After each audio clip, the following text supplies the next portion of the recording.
Sherlock Holmes live here. My boss, Davis, was a tall, portly Welshman with grey receding hair.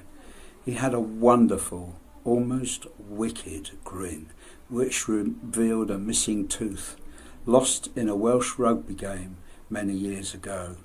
He looked a little bit old, but except for his eyes, which twinkled with youthful vigour, as he ruefully grinned at the ladies and kissed their hands with great charm.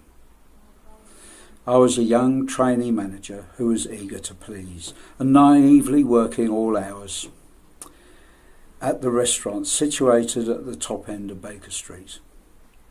Despite being a busy part of London, there was a friendly atmosphere in the area amongst the nearby residents and local traders. People all knew each other round there. "Well, Boyle, you're in charge, and I'm off for my usual brisk walk around the block."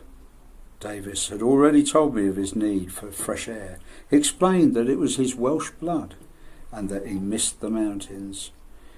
I welcomed the challenge of being left in charge during Davis's brief absences. "Everything all right, Boyle?" asked Davis upon his return, as he popped a couple of mints into his mouth.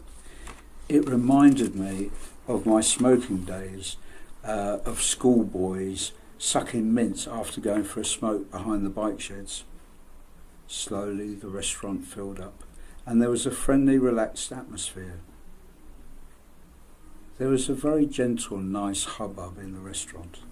Two women came in and smiled at Davis. One of them asked in a loud American accent, "Tell me, did Sherlock Holmes live here?" "Oh, yes, indeed he did. Of course he did. You have come to the right place," said the suave Davis, lying through his teeth, as he led them to their table. As soon as I knew that someone was American, I'd rush into the kitchen and fill a big glass jug full of ice cubes and then add a little water up to the top of the jug, as I knew it could earn us tips. This is the first place in the whole of Europe to give us ice water," said one of the women. Davis went over to take the American lady's order.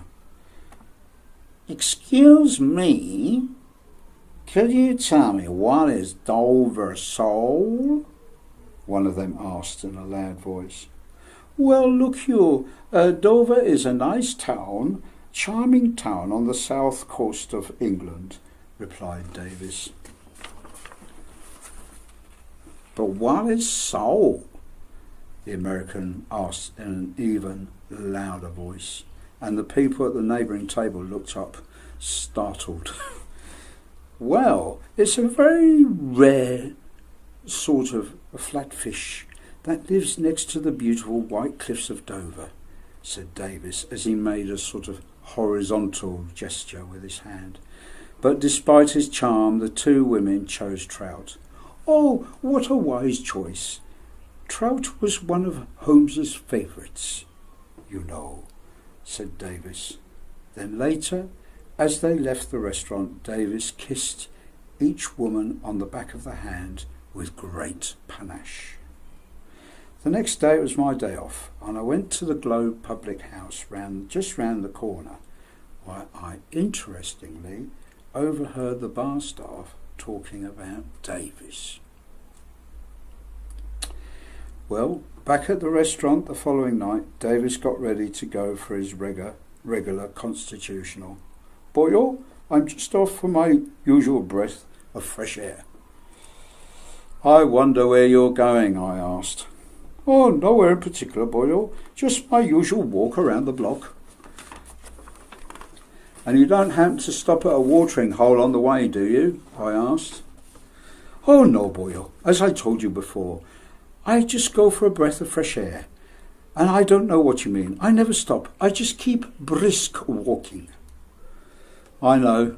Don't tell me I'm Dr. Watson," I said to Davis as he slipped out to the door. He was off to the Globe public house, while I arranged for the landlord to give Davis his usual drink and to tell him it was from his friend Dr. Watson back at the restaurant.